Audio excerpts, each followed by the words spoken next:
Go ahead and punch the button. All right, it says we're live. You get a refresh.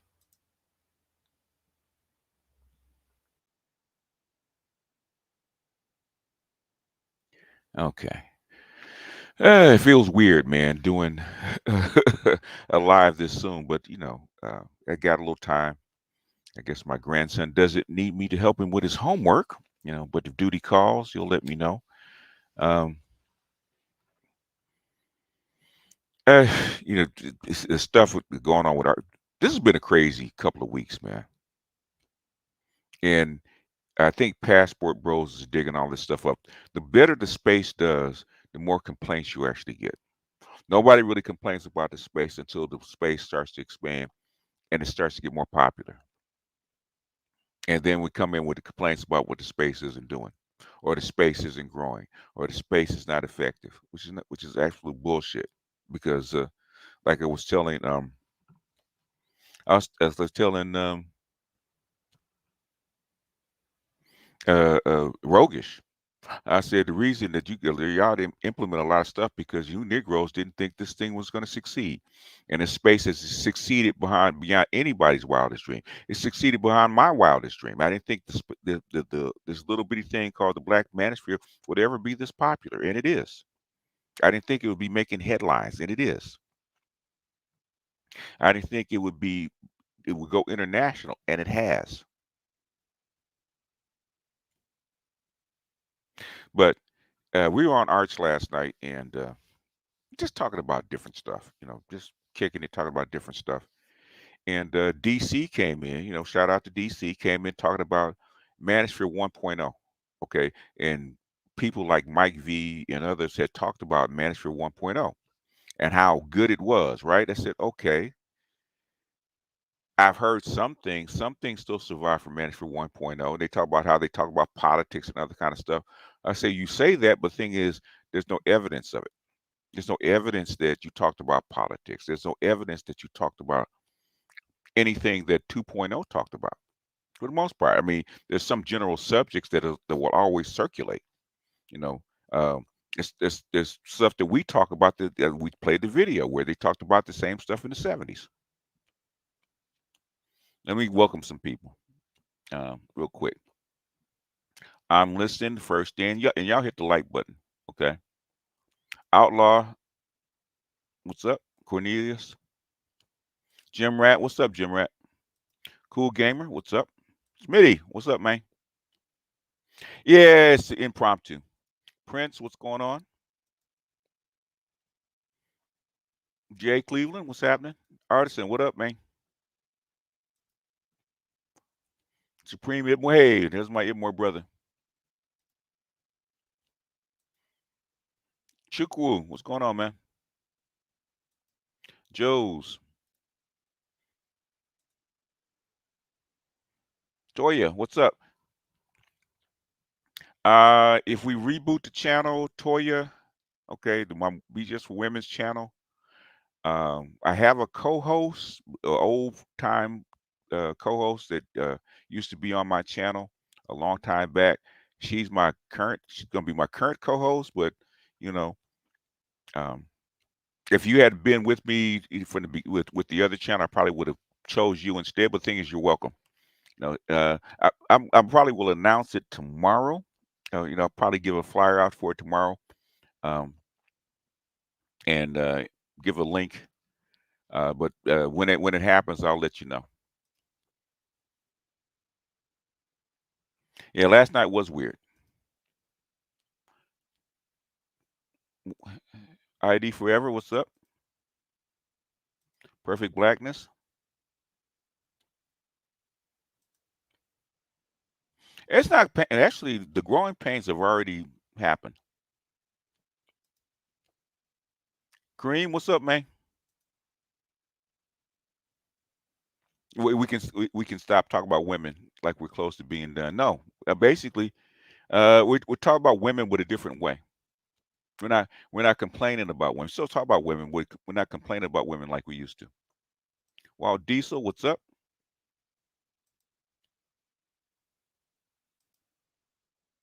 Hey, Doc, what's going on, man? Yeah, I didn't see you. I didn't see you up, man. So I don't know if you're doing something. You're probably in school. Doc's probably teaching a class. He's peeking in. Try Conway. What's up, Ed? I'll call you, Ed. I'll call you. Can come up in a minute. Um, I'm just gonna get my thoughts out. Then I'm open it up, man, because I'm kind of getting tired of this stuff. Pragmatic Prime. What's up? Excalibur. Chris the Player BGS, you are the dude that made the video about women being empty vessels and us men being yeah, that's me. That's me. That is me. I first did that on my MGTOW channel back in 2014. Lavis, what's up? Laura June, what's up? Dave, what's up, man? Ruben. Oh well, yeah, man. This is gonna be tough, man. I was trying to tell the women back in 2019, man. It's gonna get tough. And listen, grab second gear. What's up, Jeffrey? What's up? Oh now, what's up? Tyrone, what's up, Roger? Locast, you got this. You got this. You got this. Okay, what's up? Joe. Okay. All right. If you go, just hit me up with a link or whatever time you're gonna go, and I'll steer people over to you. Rogus, what's up? Waffle Weave, what's up? Art, what's hey, what's up, Art? Are you off today, Art, or what? Excalibur, what's up? Hey, DJ B side, man, what up, man? Chris the player. Oh, the vessel video was great. Yeah, that's an old one, man. That's an old one. That's when I was in my I was really more of a black Gnostic than an Itmore. Sir Truth. Hey, Sir Truth, what's up, man? I ain't seen you in a minute.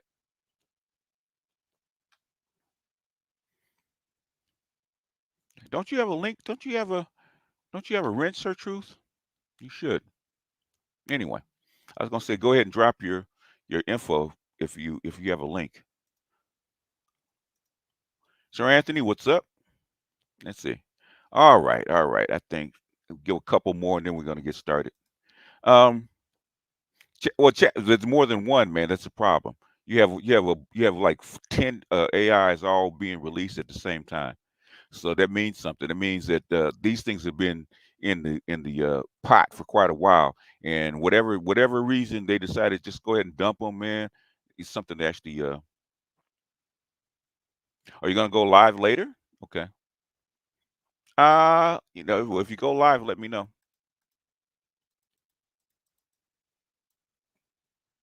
Mohammed, Scargood, Tyrone. Okay. Oh, BGS the king of simps. Okay. All right. I guess you don't want to be here. I was just going to empty out my block list, but I guess there's a reason why people are blocked, right? Okay. Go ahead and hide him real quick. Man. Now, I think they already have.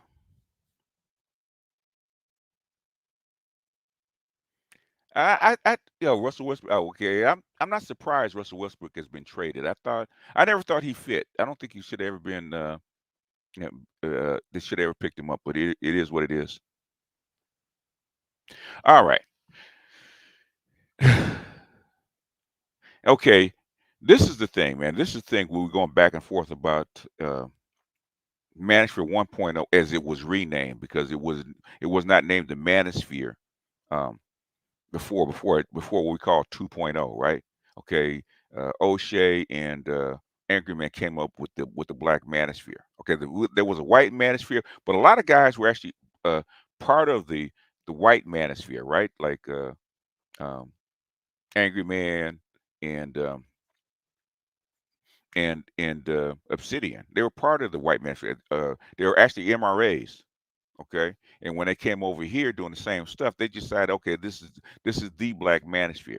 And then there was a predecessor to what we call the Manosphere, right? The 2.0. So we just named the predecessor was Manosphere 1.0. So we actually gave them some props, posthumously, because, like they said, they were killed off by the gynocracy. Actually killed off. But and a lot of this stuff was lost. But every now and then, we got people like Mike V coming up saying we talked about all this. This was all settled and done. We had all figured it out, all the answers and stuff like that. It was all in Manuscript 1.0. I said, okay, well, dig up the answers and bring them back, or dig up the people and bring them back, so we can actually get a history of it, because there's no record of what you guys did for the most part. There's a few videos here and there, because I actually saw some of those videos, and they talk about how good these people were. Okay, fine. They're just legends. We don't know. We don't know. MRAs are men's rights advocates. Yes, those are MRAs. Those are the oh yeah, 2015. Yeah, Brandon. Yeah, that's when I first became IPMOR, after the MGTOWs kind of got antsy with us because we were talking about race. So we had to. They kind of showed us the door. So we came over here. Yeah, the Negro Manosphere was actually what he named his blog. Okay, because uh, it was a black manosphere, but he needed to actually coin another name for his blog, so the Negro Manosphere. But I keep hearing, people keep getting pissed off that we should have moved on, right, from talking about women or talking about relationships into more productivity, because that's what they're on. I said, well, I said, you might have said that, you might have done that, but there's no evidence that you guys said or did any of that kind of stuff. Oh, but the servers were lost, and all the logs were lost, so we can't help that. In other words, we can only go by what you can prove.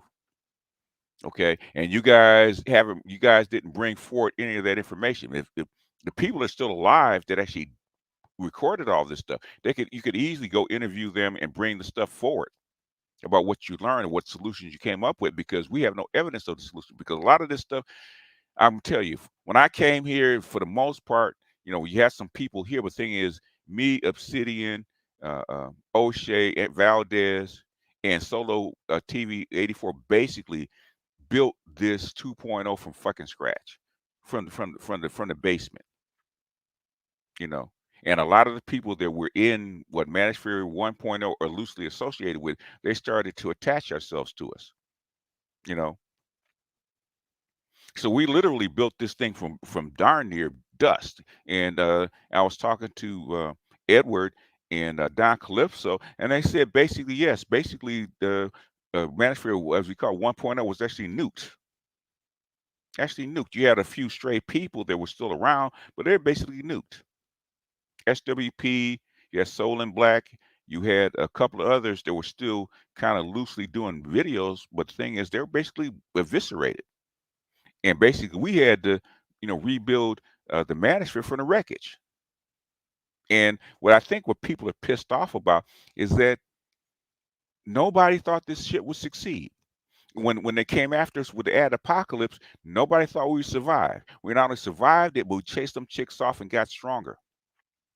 We started booting chicks off. We started all the old chicks that chased off Management 1.0. Man, we booted all them chicks. We eviscerated them. They're gone. And most of the chicks, including Kristen Carolson, are gone. They're gone. Now you still have some chicks hanging around that don't even fuck with us anymore.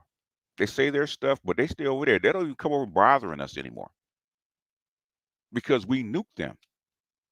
And the thing is, we not only nuked them, but the thing is, we brought in stuff like the educated lame debate, right? That had been going on for years, right?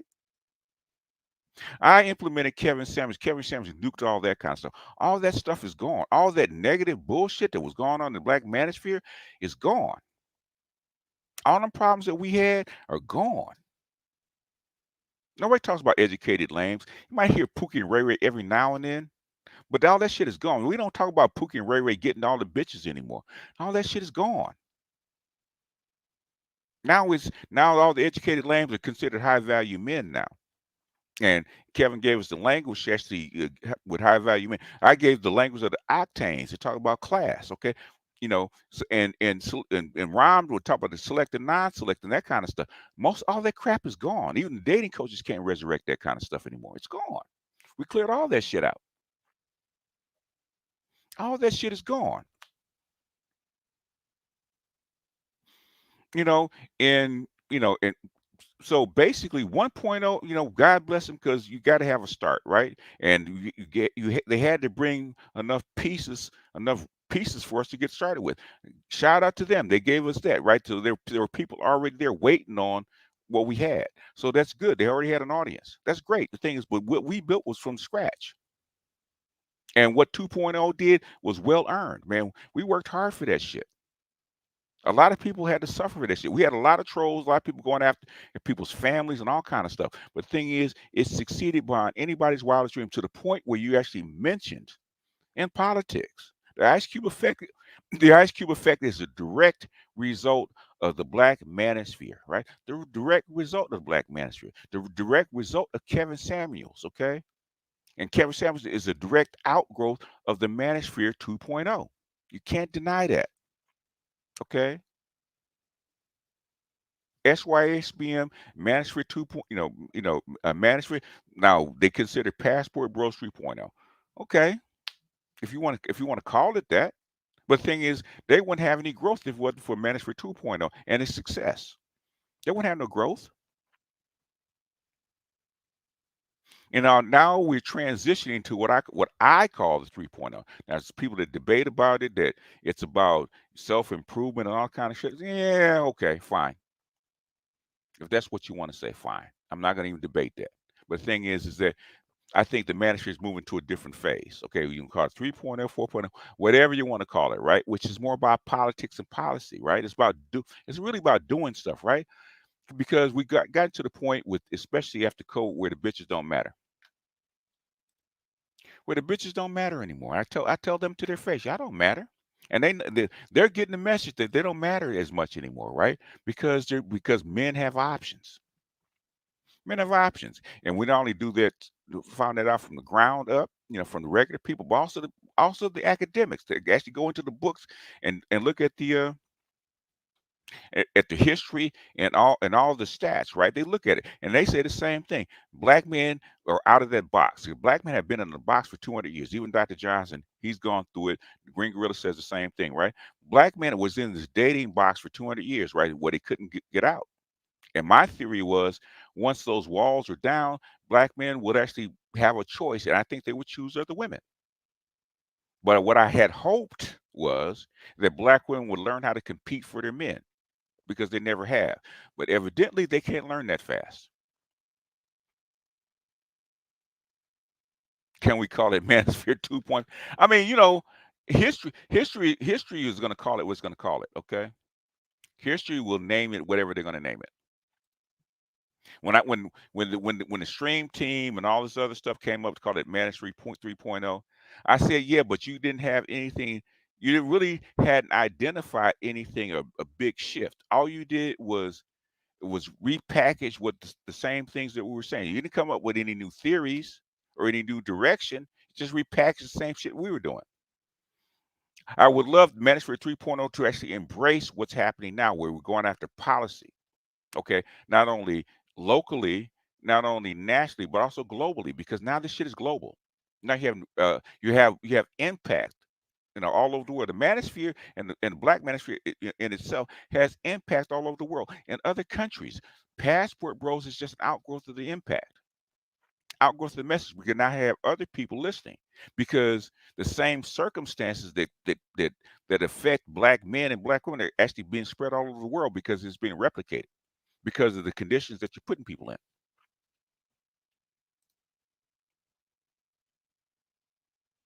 Faith is for the demonstrated, hope is for the birds. So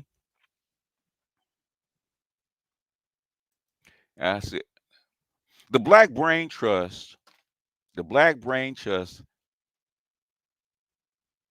is started on my channel. Let's put it that way. Black Brain Trust started on my channel. Black Brain Trust is really a child of 2.0 because It is an outgrowth of me actually on my Coliseum cutting out the first hour and a half, 2 hours for stuff like that, for topics outside of women, right? That's where it started. And they wanted to expand it. So they moved someplace else with my blessing. Okay. With my blessing. But sometimes you got a Pharaoh that will forget Joseph. You forget where you started. Okay. So they wanted, I'm gonna be honest, they wanted to shit on me. They're still shitting on me. Okay. When they got their start on my Coliseum, they got their start on my Coliseum. I had been talking about subjects like this, about technology and money and geopolitics. I've been doing that. Any more coffee? Yeah, I did. Somebody sent me some coffee girl news. I haven't done it in a while. But if I do it, it's going to be on my Black Pill Gnostic channel. I have to start doing more stuff because I've been lax, and plus I got a woman's channel that I'm gonna have to support, so I'm gonna have to start doing more stuff. I have to do more work. So I don't. My thing is my thing about anybody doing something else, man, especially the complainers coming in. I have no problem with you doing something else, right? If you want to talk about black productivity, there's more people in black productivity and black business and black health than there is in the black manosphere. Way more, male and female. Why are you trying to make a space that wasn't designed for that? Never designed for that. Even from the very beginning, no matter how many lies they tell, was never designed for that. This is about relationships. The whole manosphere is about male-female relationships. It's not about self-improvement or connections or business. And it was never about that. Okay. There's other channels. There's other channels that do that much better than we do. That's all they talk about without all the negativity that go along with being part of the black manosphere. The black manosphere is on a blacklist. Okay. So if you really want to succeed, okay, why are you trying to do it within the black manosphere that's already under a rock? Okay. Go change your name, just like Coach Rick Adams did, right? He was a MGTOW. He changed his name, rebranded himself. He's more successful because he doesn't have the MGTOW name attached to him. Go do your content. You want to network? There's tons of people that like doing computer stuff that are black. I know. I mean, I got about 20 of them. Okay, that do technology content. There's plenty of people out there. You want to do programming, all that kind of stuff. You don't have to be part of the black manosphere. We got people that are not part of black manosphere that we promote. Instead of complaining about what we do, go do your shit. That's all we've been saying about the naysayers. You don't want to hear about us complaining about women. Don't turn the shit on. Don't turn it on. It's like going to a strip club and there's naked women. I don't like nudity. Don't go into the strip club, bro. That's what you're gonna see. There's gonna be drinking, smoking, and naked women. Don't go in there. Okay. Same thing with the man. If you don't want to hear about relationship talk, don't come in here. In fact, people know, but if you try to come in and put black manosphere on it and you're doing something else, people ain't gonna come. Okay. The Black Brain Trust should be linking up with other people that do similar content. That's what I would do. Hell, if I wanted to do technology content, man, I take all my bros there. We're gonna hook up with other people. We're not gonna connect it with the Black Manosphere. We're gonna keep our names. We're not gonna connect it with the Black Manosphere. We're gonna hook up with people of like minds. Okay, that's the whole thing about the internet. This whole thing about YouTube, about these sectors. You're trying to find people of like minds, not trying to change people into something that they're not. Hell, we got programmers, we got PhDs, we got Ivy Leaguers, we got rich people in here. They don't need your money. They don't need your money. They don't need you to tell them how to be successful. They already are. They're here for a different reason. Okay, how to change the male-female dynamics. Okay, that's what they're here for. The second thing I want to get to, and I'm gonna open up right after this. Right, I'll open up right after this. I'm getting fucking tired of people trying to save women. Right, stop talking about women. Shut the fuck up. Okay, black nationalists. Okay, And other cats like this talk about don't talk about women. Shut the fuck up, okay? Because that's what the goddamn problem is. It's been the goddamn problem for 60 years, right? We played. We read I don't know how many books and played I don't know once how much tape to actually prove it. It's still the same shit. The last video I played said the exact same shit, the same problem. The women don't want to be identified, right? Oh, it's not a matriarchy. Well, even though we're in charge, we're in charge because we have to be. Exactly. It's a matriarchy. It's a gynocracy. You're in charge. The money is fed through you. What do you do with the money when you get it? Do you distribute it? Do you help your boys? You teach your boys? You make sure your boys have an education? No, pump it into your girls because you want just like you want your girls to be in charge. You want to have compromised men for them to get so that they can't rule over you. You said that on a certain Sojourner Truth back during uh, emancipation and Reconstruction. Sojourner Truth and the black suffragettes said the exact same thing. They didn't want black men to get the vote because they didn't want to be told what to do. Same thing in 1964 on the sex when they put sex in the Civil Rights Bill. Okay, they wanted financial independence because they didn't want to be told what to do. They've said that. They said that on more than one occasion. I heard more than not just men, but also females said the exact same thing back in 68 and 70. And we're still living under it. Not, we have professors that are in college that teach classes that are so afraid of black women that they keep their mouths shut. We have nationalists that are so afraid of black women cutting off the goddamn money, they keep the fucking mouths shut. And they come over here and like a guilty pleasure. Oh, they can actually say that about women. I wish I could say that about women. Oh, but you can't be saying nothing about no black women's. I'm getting tired of that. DC said the same thing last night about talking about black women. No, man, it's more about white supremacy. White supremacy is not our goddamn problem right now.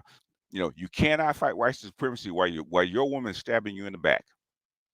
Can't do it. Because she's trying to compromise your men and your boys. You can't do it. You got to raise strong boys and strong men to actually have any kind of chance to change in this society. Okay, and everybody knows it. But they pay her. They pay her. They pay the system to keep you compromised, and they're willing participants.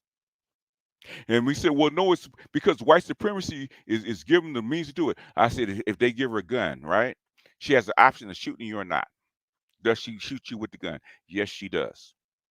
She does it. And she complains about it. And you know how they feel because when you get out of the system, like passport bros got out of the system, okay? All they're doing is waving their passport and showing off their receipts and said I couldn't get this in the United States. And now the real them come out because they're using all kind of sign language to try to persuade you to come back. No, they don't love you. You're just a lick. You're just a trick. You're sex trafficking. Okay, you're getting little girls or whatever they're trying to say about you. Right? They even try to pay African chicks to start shit so that you can come back to actually bad mouth you over there. They're trying to pay African women to badmouth you in Africa and ruin your reputation because they don't want you happy someplace else. They want you underneath their skirts, underneath their control, and they know it. But they're showing their low level contempt for you. They can't help it. Okay, they've had it for 200 years. They have a low level contempt and hatred for you. Uh, that's one thing that um Kevin showed you. For 2 years, the low level contempt and disrespect that the black women have you. In fact, disrespect is fun for them. Me and Dr. Johnson was just talking about that. Them getting you told, them disrespecting you, that's like a red badge of courage for them, right? They can go back and tell the girls, I got that nigga told. That nigga said this, and I had to back his ass down. I had to tell him something, right? Getting you told, rejecting you is like gas for them. Being nice is weakness. That's like, I mean, if you bring a bride back and she's nice and cooperative with you, they're trying to change her ass because that's weakness. No, you're supposed to be strong. You're supposed to tell that nigga where to go. You're supposed to tell him what you ain't gonna do. You're supposed to start the fight and dare him to hit you, and then call the cops and put his ass in jail. Show him something. That's pride to them. And my son dates Latinas. I ain't know none of his girlfriends ever say any shit like that. Okay, yeah, it's always yes, no, and what do you want me to do, honey? And I know my son be doing sometimes he be doing some fuck shit. Okay, I ain't gonna lie, but they've never slashed his tires or thrown a brick through his window or cussed him out in public or anything like that. I never heard that. Start fights, never heard that, man. All you know, hell, all of my girlfriends, man. If I walk in the house with a smile, they start a fight because smile on my face, they didn't put it there. They always start some shit. In other words, things to be peaceful. Like my fiance, peaceful for like 3 or 4 months, right? Nothing going on. Everything's rolling smooth. Everything's happy. She get drunk. She wants to start a fight. Why? Because it's not exciting to her. She got to have some kind of conflict. And then when you pack your shit, hey, you know what? I can't stand the conflict no more. I'm out. Where you going? I thought she was happy.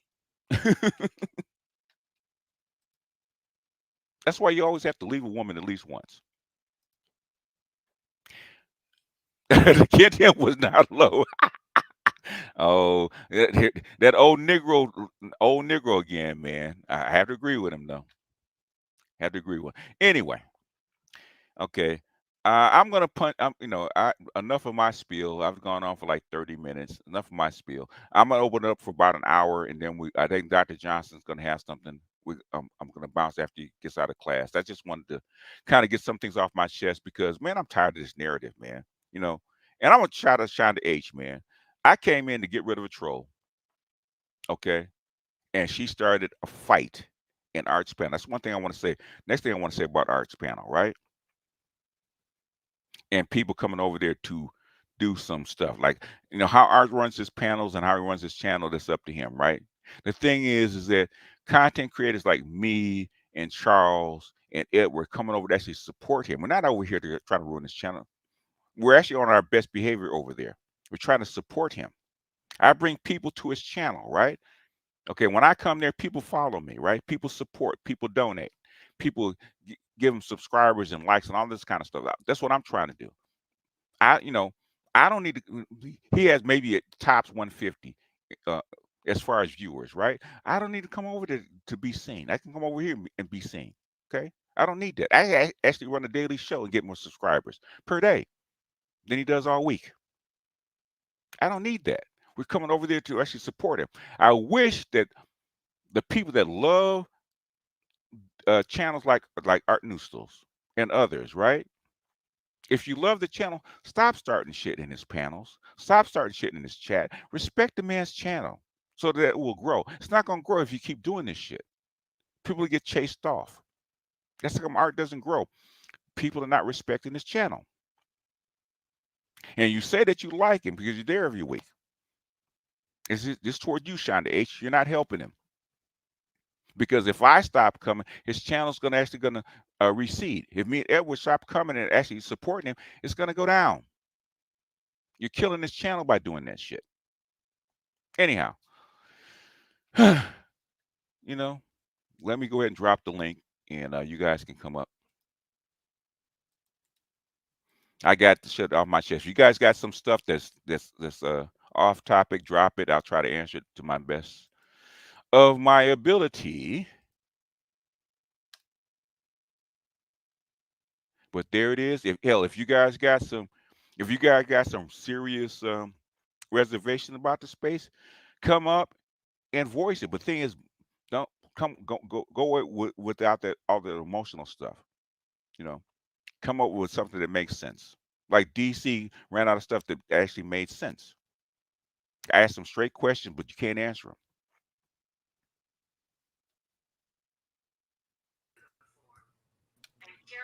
What's up? What's up, BGS Master Teacher, sir? How are you? I'm doing well. What's going on? The knuckleball ain't knuckling because you're spitting nothing but facts, my man. That's that Dennis Eckersley backdoor slider he tried uh, to throw to Kirk Gibson came right in the you front on camera, door. Ed? Yeah, I know it's fine. Fuck Okay. them. Okay. Came in that backdoor slider from Eckersley came in the front door and got knocked out of the park. All right. Oh, real quick, we'll take about 2 minutes, right? Yes, sir. Uh, Lakers trade. And the reason I care, It's sports. just like well, I know it's sport. No, that ain't okay. I'm gonna throw you two knuckleballs, Okay. and they ain't gonna knuckle. Okay. I was sound asleep when quote unquote history happened last night in the third quarter. Hmm. And secondly, why are they getting back D'Angelo Russell? Because they need a shooter, and plus he likes being with the Lakers, so that's two reasons. They traded all their shooters 4 years ago. Well, they traded D'Angelo Russell because of that Oh, thing with what's his name. because of an incident. Okay, true Yeah, point. yeah, yeah. True point. And True point. plus, Jeannie Buss is trying to undo what she's already done. Well, good luck. Well, yeah. Well, hey, we'll see how well she does. Congratulations, you're your brother now. Congratulations, you are John Hammond. I love that video. Yeah, I mean, I had someone ask me earlier tonight. And we're gonna take another minute to get Yeah, actually get back on topic. Go we'll ahead. get back on point because I have a point to back up what you were saying. Okay. I had someone ask me earlier tonight, what do you think about LeBron making history? Like I give 2/5 of a half of a flying fuck. Well, you're bronsexual anyway, so. You should have seen the bronsexual comments I got this morning. Okay. Okay. Well, you should be making shorts out of these things, man. I got them all cut up. Okay. you should. Them shorts be working. Man. I've been doing nothing. I barely uploaded today. I've been doing nothing but editing some of the stuff I've had from the show today. To back up your point about the times that men are living in, perfect point. My mom died September 2nd, September 1st, I beg your pardon. Okay. Respect. And my wife, Jody, looked at me, and the first question out of her mouth is, when are we going to Chicago? And really? Okay. I partially was taken aback, and I went, what? She said, when are we going to Chicago? I know what you need to do. When are we going? I said, we can leave either tonight or the next night. And I've told her this 1,000 times over. I would rather her to have had her meet my dad than my mom. And you can fill in the rest of the blanks. I know what you mean. I know what you mean. And the only thing I did, I stood in front of my mother's house. I'm breaking down, excuse me. I sat in front of my mother's house. I did like a 5-minute tribute video. And even with tears in my eyes, I got up, I ran back to the car, and I said, let's get the fuck out of here and go home. Okay. And we were living in North Carolina at the time. And and while we were driving up, we were an hour away. We were in Crown Point, Indiana. And I called my sister and I said, Nicole, I'm on my way up and I have Jody with me. Where are we meeting you? You know, that bitch said to me, what are we meeting for? Okay. That's family for you. Now that's the gynocracy for you. Yeah. I was because he chose a white woman. Yeah. I was in a speedway, and I got a point about that. Thank you, Art, for that. And good evening to you, sir. Yes, sir. I was in a speedway and I stopped and my emotions just boiled over. I said more cuss words than Richard Pryor and George Carlin combined. And the crazy part about it, Jody was worried about, the police showing up. I had 4 or 5 guys come up to me and give me a hug. Oh, really? Okay. They were like, we get it. Yeah. These were black men who came up to me and they were shaking my hand and they were giving me a hug. I was crying because my mother's gone. Yeah. And they all, and their woman and their black women came over to me and said to me, we get it. We get it. Yeah. And Nicole, my sister, to this moment, blames Jody for my health problems. Oh shit! Okay, yeah, that's hey, par for the course. I told you I was giving you a knuckleball that ain't gonna knuckle. Yep. I told you I was gonna give you a backdoor slider in the front door. Yeah. I mean, she flat out told Jody, I blame you for my brother getting cancer. Bitch. Yeah. Yeah. With my son's first wife, they did that too. They because she was mixed, she was a mulatto, Mm. and they were so mean to her. Okay, they were so mean to her. But The, I think the they 0-2 learned the pitch, lesson with the 0-2 pitch, a fastball right down the middle, and you can't do a thing about it. yeah. But the thing after that, he said that he's not going to date any black women anyway, so they had to accept it. So the Latinos, they had to accept. Mm-hmm. They had learned from the first one. And this is years and years and years of my mother telling me, "Don't date those white women. Don't date those white women." Where did I go? Northeast Missouri State. Yeah. And what you find out, white women ain't so bad. Exactly. I mean, hell, half of them got me into the broadcast booth at Northeast Missouri State. The other half helped me out at the student newspaper when I became their sports director. And that's the difference between that's the night and day difference between black women and other women, right? Black Yes. women, black women, black women, black women are trying to get a hand up right from you. A white woman, the other one's trying to hand you up first to actually pull them up. And color don't mean shit. When you get any woman to do that. Yeah. Color don't mean a motherfucker. Color never. It's not about color when I talk about it. The color never meant a goddamn thing to me, and it hasn't meant a damn thing to me in my 50 years on this earth. It's really not about color. It's really about the culture, and that's the whole thing. Black women have an opposite culture. Go ahead, Art. I've told the story plenty of times because I had a friend who was working the same job as was, and he knew this white dude who used to love nothing but black women, and all they did was take money from him. All they did, white dude, loved black women, was messing with them all. They didn't help him pursue his career. He knew how to work on cars, bikes, whatever. As soon as he got with a white woman, she helped him be focused, get a career, get his own business, fixing motorcycles, and they living good. Yeah. And my friend has says, like, if black women could just see the potential in fucking men, they would be much happier. But they don't. When I was married before, back in 1995, and I just started my career as a broadcaster, and I knew how much work I had to put into it. John Kalidas, who was manager at WCSU Radio at Chicago State University, he didn't even, a white guy, by the way, he didn't even blink. He came up to me and said, A, do you want to do play-by-play for basketball? And B, do you want to be the sports director for our station? Without even blinking. Ex-wife at the time gave me all kinds of grief. Gave me all kinds of hell. I'd be at the station late, putting in late work. I come home, and the first thing I get is, "Oh, so you decided to come home?" Oh my goodness! Yeah. What? Well, a lot of that. Listen to Michelle. Listen to Michelle Obama. Yeah. Listen to Michelle Obama. Yeah. She has the same complaints about Barack Obama. This guy became president of the United States. So obviously he knew what the fuck he was doing when he was hustling and meeting people and doing golfing events and all that shit you have to do, all the friendships you have to make to become president of the United States. That's what he was doing. And while he was doing it, Michelle was trying to divorce him. Yeah, she was. Yeah. She actually filed the papers on him.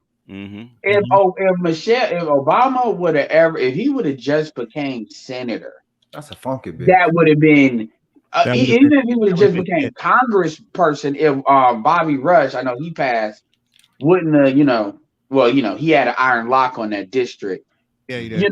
It would have been the best thing she could ever did. Like, and this is how you know. You don't get higher status than a president. You don't get, like, and at the end, and she doesn't. And this is the funny thing about it.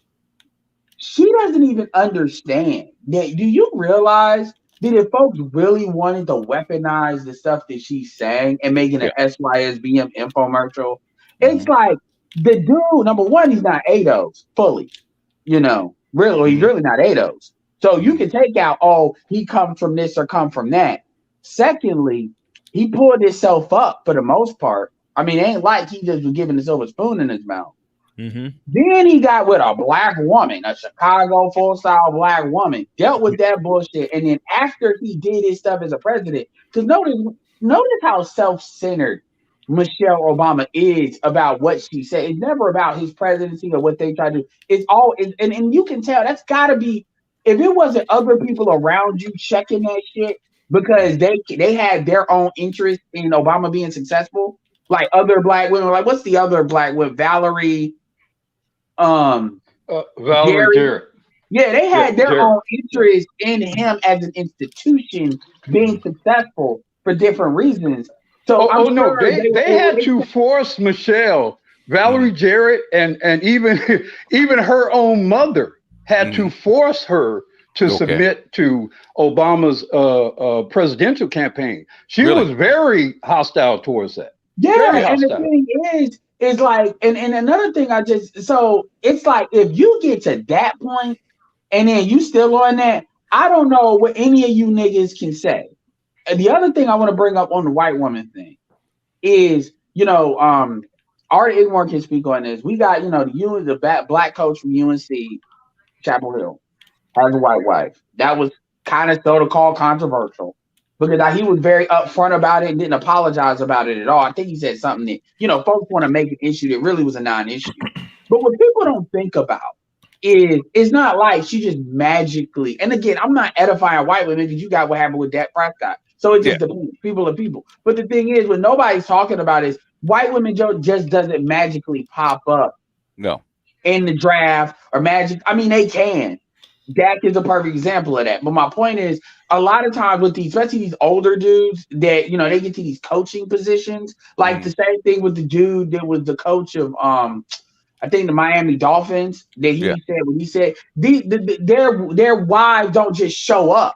They got to be there throughout the process of them getting to these positions in these other jobs. And nobody never talks about that. It's the same, like nobody ever talks about it. I didn't think these people just magically show up. Now I'm gonna say this and I'll fall back too. These white women are starting to get mad at Leonardo DiCaprio. Okay. Well, they're starting to come out and they're starting to try to throw the tea on them. I think that's more so feminist, though. I think that's Leo has no fucks given. Leo has zero fucks given. There's a TikTok video of like a black dude that was about to, it's kind of a joke, but it's like he was about to go off on Leonardo DiCaprio. But then when he sees, the girl, she's very attractive, but she doesn't look 19. Like she looks like she could be. In fact, she looks a little older than what you would think Leo is used to dealing with. She actually looks like she could be 26, 25, 24. So I don't know if she has that kind of spirit, but it's not. But like I said, got a wrench though, man. Oh, thank you. Okay, go ahead. Thank you. Continue, Edward. No, what I was gonna say is I think a lot of that is starting to be, it's not as many white men at the same levels as they were before because the middle class has been hollowed out. So as you see that angst, you'll see them try to use ways to leverage that. But the truth is, Leo already got his Oscar, so there's nothing you can really hold from him anymore. And his money. And his money. I think that, like I said, I think that's more so for the white feminists are trying to paint him as one because like they put out this chart that says like he hasn't dated anyone over the age of 25. And he has. And so I'm like, okay, and what's your point? They're all legal age. In other words, we don't access to his money in his old age. That's what it is. This guy, who was it? Who's the other guy that before Leo? God, I forget his name. I'm not even gonna waste time trying to bring it up. But a lot of them dudes typically don't go that young. But it's like, as far as I'm concerned, y'all never said nothing about Hugh Hefner. No, they never have. So that's what they can always like go back to. It's like, also now y'all got to play this game. Already a degenerate, so they didn't. That's why. Yeah. This is just a quick note. This is my new channel that I'm working on, and I'm probably going to be working on this, getting everything moved over into the night. I won't broadcast live on this channel until after the Super Bowl because I got to get some things verified. But I think I have subscribed to everyone on this channel here, and I'm moving it over here because I got to get everything streamlined with my email address and everything. Okay. So just a note. But let me back up something that you guys talked about in terms of Michelle Obama. When Barack got elected, I worked at the high school where she graduated from, Whitney Young High School. Okay. In Chicago. You worked at Whitney Young? Wow. I was small world. I was a security officer at Whitney Young from mid 2007 to top part of 2009. Okay. Yeah. Okay. And instead of Barack being celebrated, guess what they celebrated? What? Of course. Michelle. Michelle. Okay. Yeah. It was First Lady Day. It was First Lady Day. Every damn day I was there. It wasn't President's Day. It was First Lady's Day. You cannot make this shit up. Niggas will really, like an AI, you know what would be funny? If you tell an AI, write the history of the black community, and that motherfucker started writing about the gynocracy. Yeah. That would be some funny shit. Yeah. George Clooney. Yeah. But he's older than 25. He'll go to 35. That's when they got off of George Clooney. When I worked at Whitney Young, it was First Lady Day every damn day. I mean, you're talking about a guy, Barack Obama, who had 1.5 million people in Grant Park when he got elected in 2008. What was celebrated more? Because black women black woman's God. Because black women think that they elevate the man. Yeah. And the man doesn't elevate them. Yeah, and black men let them believe that. Like, I know it's that cordial thing, like Denzel when he says that about his wife, and I know, but they really be believing that shit. It's like, you do realize I'm saying that to be nice, right? Mm-hmm. Let me put it into context. Well, let me finish, Snowman. I'm sorry. I will. I'll say this, and then I'll fall back for a little bit because I love chatting with you guys on here always. Chris Rock said it best. Any other woman will help a man by playing their position. A black woman will look at a black man and wants to play his position. Yeah. Let me put into context how skillful of a politician Barack Obama is. Mm-hmm. Say what you want about the man. He is a skillful politician. I went to 2 of his rallies in Indiana when he was here. Okay. When they were still campaigning during the Democratic primary. Okay. Both times, the white people there were more excited than the black people to see Barack Obama. Mm-hmm. This is a skillful politician. I need to put this in context. He is the only Democratic presidential candidate to win Indiana. Okay. Oh, yeah. No, that's a huge, I'm in Illinois, that's a huge deal. The Klan started in Indiana, in case y'all don't know. Yep. But my point is, and this effort still wanted to divorce this man. The only reason why she don't do it is because, quite frankly, like she, like it would just, it's gonna affect too much shit. She can't. Yeah. She be like one of the first. She cannot divorce Barack. If Hillary didn't divorce Bill and you did that, you would literally be scarring black women for like a generations. That's it. Because she cannot divorce Barack without making him the villain. And there's just still too many people, and especially too many black women in particular, who love him. So she's got to go scorched earth, and that's just not something. They may live separate lives. They may live separate lives, which I think is true maybe for the Clintons as well, substantially. But I doubt they'll ever divorce. Well, I mean, let's be like, Hillary had her own ambition. The Hillary put up with a lot of shit that Bill did in the governorship and all of that. Like, but you got to think about it. Michelle basically got an easy, fast, just like how Obama got a lot of luck, but it was a fast lane to getting there. Michelle didn't have to sit there for like a lot that as long as Hillary had to. And then we're talking about how old they are now. And then with all the cheating with Bill goes all the way back to Arkansas. So the thing is, Michelle ain't had to put up with all of that shit. And then on top of that, again, Michelle had her mom right there.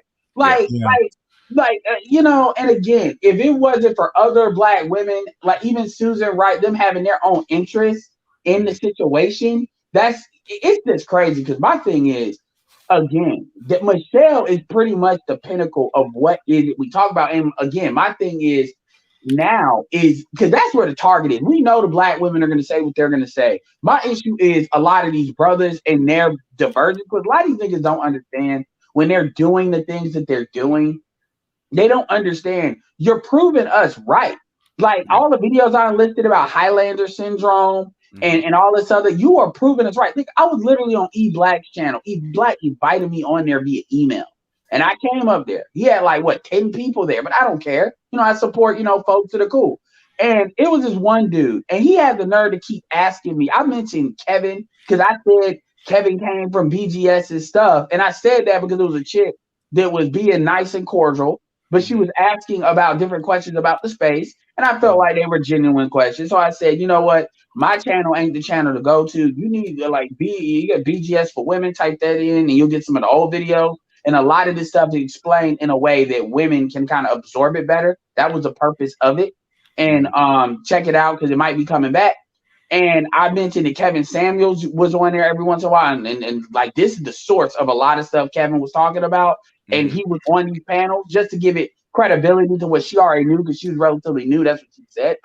And this dude just kept on talking about how you got you got dudes making millions of dollars. Now nobody talks about the women making millions of dollars, but the men making millions. He said this like 5 or 6 times about Kevin, about Umar, and I'm like, yo, to be fair, Umar has not made millions of dollars. Like I'm not even gonna put that on Umar. That's not what are you talking about. He's got done that. He just kept saying that. And he kept saying, he kept asking me this question, but making a statement at the same time about how black people space, though. Well, he was talking about black people support. He wasn't talking about this space. He was talking about in general, like black people in general. They support, dudes based on emotionalism. And I said, yeah, and because at the end of the day, dude, what are you really gonna do? Well, I'm just trying to ask you, dude. I don't make that kind of money. So why are you asking me to speak on motherfuckers like Umar or Kevin or all these other people? And he just kept repeating himself. And I said, and it's like, what are you trying to do? Because you're not going to convince people doing this way. My point is that you got these dudes that they have these feelings and they want to be heard so bad. Yeah. And I don't know if I got some more permanent marker saying bitch to me on my forehead. I have to have it because everybody sees me, and then the nigga try to call me effeminate and all this other shit because I told him, he said, so you're not going to answer my question. I said, no, I'm not, because it's not a relevant question for me to ask. Oh, so you're just gonna act like no, nigga, you're gonna have to be okay with the fact that I'm not answering your question, because he wasn't asking anything. He was making a statement, but trying to frame it in a form of a question. I mean, you got to hear it when I pull it up. But it was like this dude, it was crazy because he was literally getting visibly upset as he kept on saying it. These dudes are making millions of dollars. So what? So what? You know what we should do? You know what we should do when you hear someone like that? All we have to do is just turn around and say out loud, "Get me out of here!" and walk off. Yeah. I'm like, like Derek Jackson has made a lot of money. I won't say millions of dollars. Oh, no, he's made at least $20 million. Okay, let's stop. 20? Yeah. Oh, yeah. He had almost 1 million subscribers for years. I'm not arguing that. I mean, so we'll say he's made millions of dollars. I mean, I'm not saying I don't know. So that's news to me, but that seems like high. But okay, we'll go with that. So he's made millions of dollars. And at the end of the day, if you go up there and you tell black women about Derek Jackson, they gonna look at you and laugh right in your goofy ass face. Because they know even after he's done what he's done. Why? Because they don't care. That so level of sucker should be rewarded. Yeah. Yeah, we used to call him the simp pimp. Okay. I'm not trying to put nobody. Well, I'm just gonna say it. Nicole Michelle's highest package for her course, this was like a year ago, was like $10,000. Damn. Okay. Wow. Yeah. I got the screenshots. I'm not making that up. I think I put them in the Telegram VGS because I was going through my old data files, my old, war chest, so to speak. I got a lot of things. And I'm not saying and you're making it up. I'm just saying, like, why charge that? I'm no, undercharged. I don't think a lot of people were paying. That's her high tech. I don't think everybody was paying for that, but that was like her high ticket item. Now her lowest was like I think 1,500. But you got Stormy Wellington was literally like this is something people Lessons talked about. Stormy Wellington was literally charging black women $10,000 a plate. Or that's not true. $10,000 for her a mastermind event, and she was serving them hot dogs.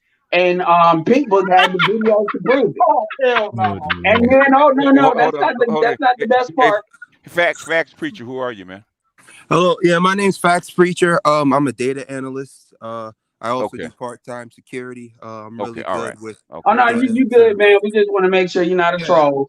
So we saying, boy, he was going through his resume, man. Appreciate it, dude. I was getting ready to say, damn, sorry, I need bro. a data scientist. I may have to follow up with him. It was like shout out to DC, but you know what DC talk about how the white man be looking at him? Why are you here?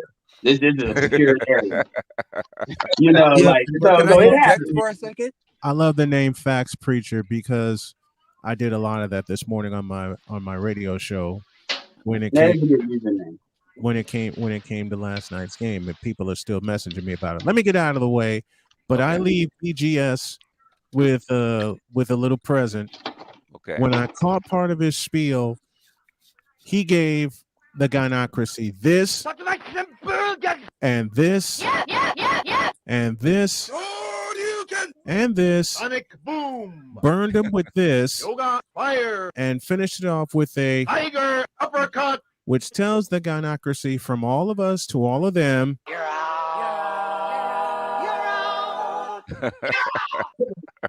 Yes, I ended with a little pressure luck, which I played a lot of this morning. I would love to interject for a second, if you mind. Go ahead. Yeah, go ahead. Yeah, I believe right now it's a kind of a blessing in the black community for us black men, because I'm looking at more as like, I will call it a new black renaissance, right? For black men. Okay. Because what's going on is, as you can see, there's a big disparity of ideology between black men and black women. But ever since the death of Kevin Samuels, it's been that way. It's called intersectionalism. It's been that way. We just but you're seeing it's stronger now more than ever. It's been that way. It's more stronger. Let me reword it like that. Oh no, basically, men have not spoken up before. It hasn't been noticeable. It's been that way. But go ahead. Yeah, but what I'm seeing now is I call it the new black renaissance, because ever since the death of Kevin Samuels, you see the Passport Bros, you see them being way more vocal. They actually have a name now. But what we can do now, luckily, is we can rebuild the black community by going to these different countries, preferably Africa, because we're black. But if not, Dominican Republic. Well, you're not going to rebuild the black community. You're going to be absorbed by another community. Okay, I'll be honest with you, bro. Mm-hmm. They're just being noticed now. Exactly. It's not the simple fact that they're being louder. It's just more people are noticing. Yeah, the women. Because I could tell you, like about 5 or 6 years ago, my brother who works in the banking industry, he was saying that guys, even in his place, we're talking about getting wives from overseas. So it's not nothing new. It's just that people are noticing it now more. And I think the wave is, I think what the Facts Preacher is saying is because of COVID, because of remote work, because of a whole bunch of other things in the internet. Now it's way more accessible than it used to be. So there is a wave. Another thing, and by the way, on my other story though, real quick, we're going to actually let him finish the point. But go ahead, real quick. All right. So what's your point? No. Let me finish his point. So my point being, when you look at the data now, only 1% of black women are able to marry interracially, compared to black men, 25% of us. And it's a little high. Okay. Yeah. Well, you go to U.S. Census data and you go to blackdemographics.com, you can see. Yeah, but okay. When they say 25%, what they're talking about is of married people. That's what I said. Married. But if you actually do the numbers, it's more like of intermarriage for black men. It's more like 6%. Okay. married. Remember, only 30% of black men are 33% of black men. Well, he's talking about I'm talking about the ones that get married. BGS. Let me. Who's first? Well, what he's saying is he's talking about the total of the black population. That's counting married and not married, by the way. When he said, when you BGS, when you're saying the 6%, that's why that number's what that is. People don't account for that. Yeah, well, the thing is, when you got to remember how they list things, and when they say 25 was really by 15%. If you go look at the data, right, that's listed, 15% of black men marry out. There's a potential 25% of younger married men are marrying out. But and another thing too that needs to be understood is number one, there's never going to be that many black men that's going to be going over to even have access. Remember, only like 6% of African Americans in general. That's have passports. That's out of the population of African Americans. A big part of that is to folks that are immigrants or first generation. Then you've got the military. Like I've estimated, it's roughly only 600,000 like ADOS black non-military black men that actually have passports. So yeah, that number has a lot of room to grow. But the that thing phenomenon has never become a culture, though. It's become a culture. That's different. Well, another, and I'm going to address that. As far as the culture situation, the reason why it's also louder is because when the internet evolves, like when it's 1.0, this is what DC was talking about too, by the way. When you had the internet 1.0, when it was more text-based and HTML-based, this is where you had Yahoo Messenger, this is where you had Black Planet, Yahoo Voices, it was more forum. Then it evolved into more pictures. This is when Web 2.0 came into play. This is where you really saw Google really take off. The beginning, the Instagram, the stuff getting on your phone, by the way, but video, then, we're at 3.0. We're almost 4.0 is going to be AI.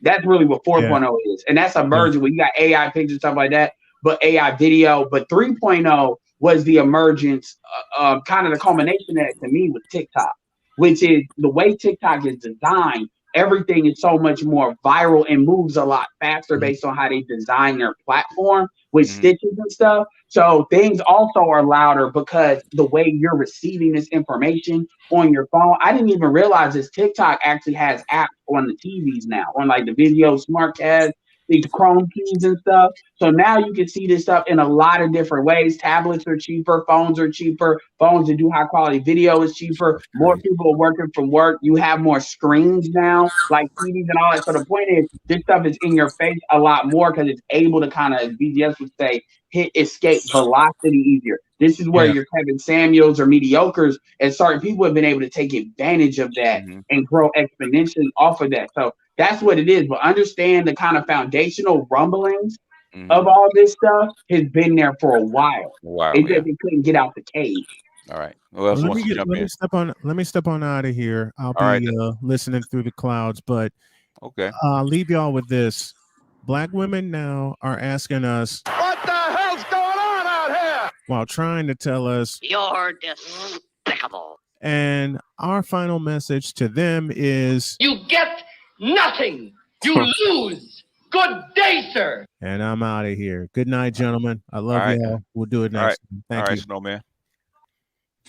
But what do you think black women are going to do in the future? Because if you didn't notice, black women do not get married.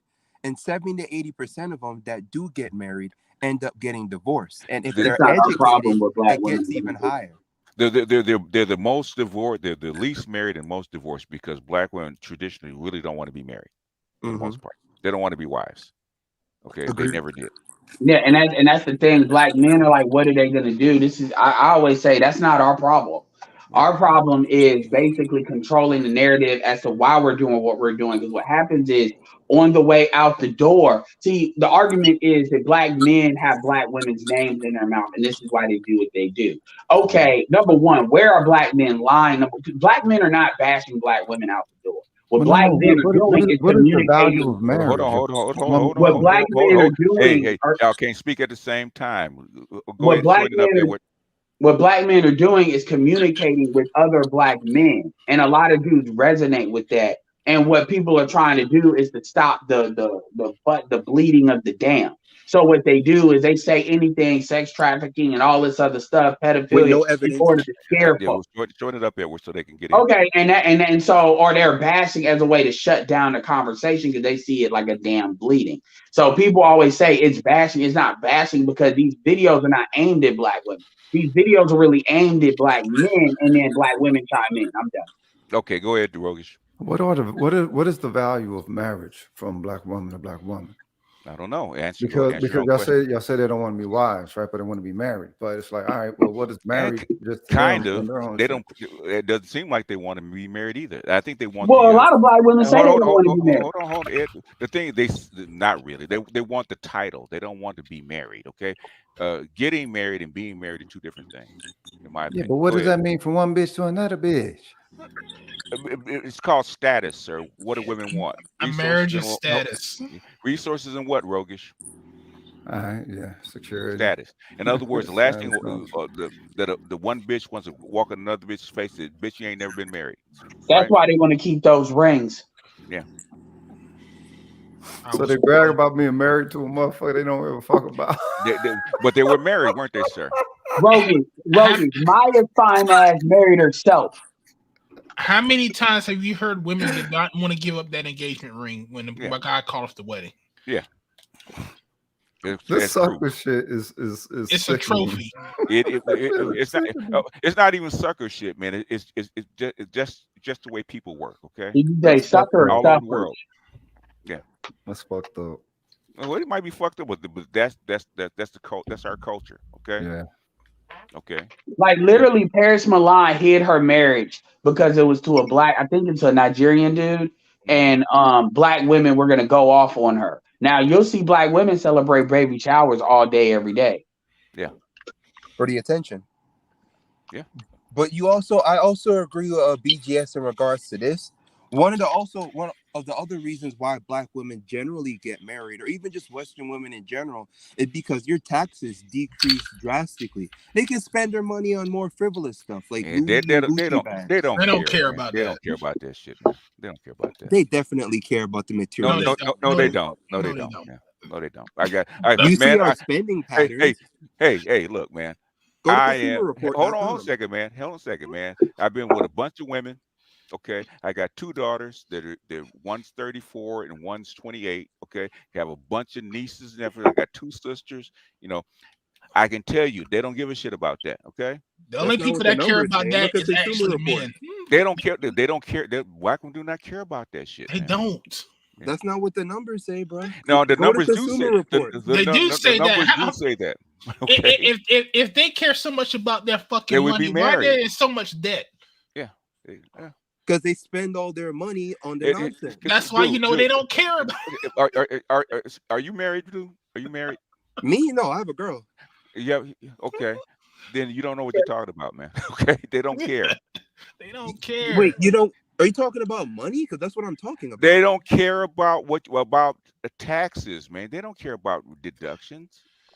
They get more deductions from the kid than from you. Okay. Mm-hmm. I can agree with that to the extent with the kids. So they will have a child out of wedlock. They will have a couple of kids and get divorced because they want the kids. They don't want you. Yeah, the government will be their daddy. Exactly. In other words, they work in a different way. Marriage and tax deductions from marriage is not what they need. Okay. They don't care about that. They don't care. They don't. The same when you look at Consumer Reports, maybe you have an availability bias. Do we run numbers all day long? Sauchi does this for a living. He can tell you they don't give a shit. Okay. We run numbers. People can tell you I run numbers all the time, right? They don't give a shit. Okay. I do studies. I run numbers. I show charts. I read studies. All kind of shit, man. I've done that over the past 8 years. That's what I'm known for. They don't give a shit. Okay. All right, I run numbers too. It's my job, so I know. Sauchi, go ahead, Sauchi. You do this for a fucking living. Yeah, I do this during the day on my day job. I'm in finance, and on the side I do taxes. It's tax season, man, and I'm in the DC area. So for the first few months up until March, guess who I see mostly coming in for taxes? Single black women. Why? because they need the child tax credit and or the EIC, earned income credit. In other words, they don't make enough money. Yeah. And it's primarily black women, whether it's a grandmother, an aunt. That's what I see. And then in March and April, then I see all the married folks because they, for the most part, they really don't need the money. And guess what?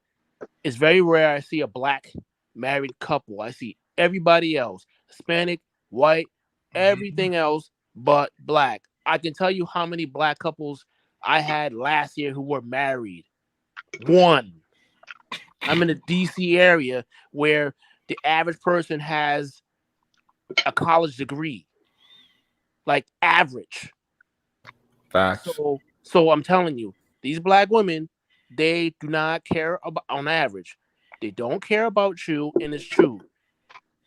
They don't care about they don't care about the money, because if they did, they wouldn't be in so much freaking debt. So what is their value? What the fuck is their value measurement then? They do everything backwards.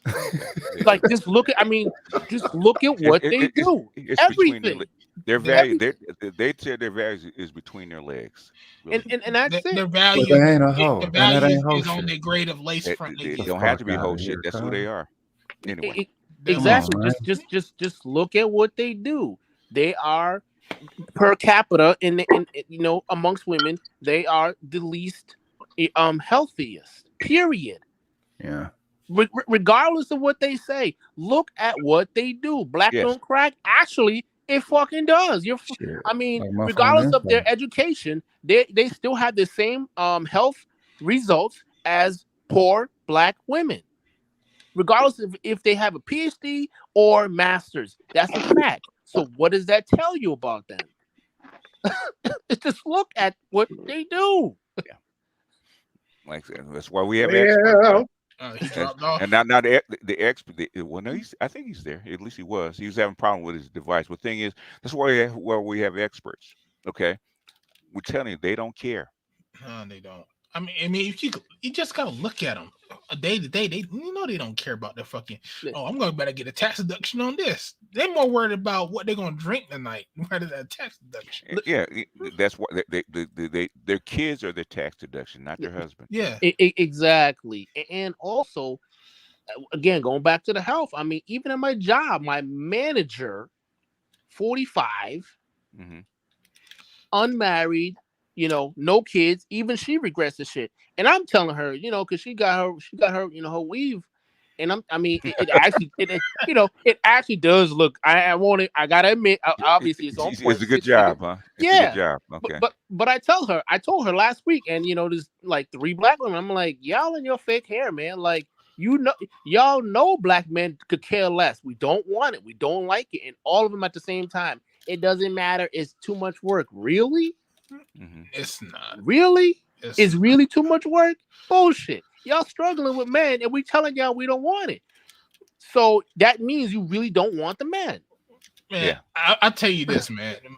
My biggest accomplishment from the last, I guess I could say, serious relationship I had was like changing my girlfriend's mind about stop putting wigs on and just doing her natural hair. And I was showing her videos how to do Bantu knots and all this other bullshit.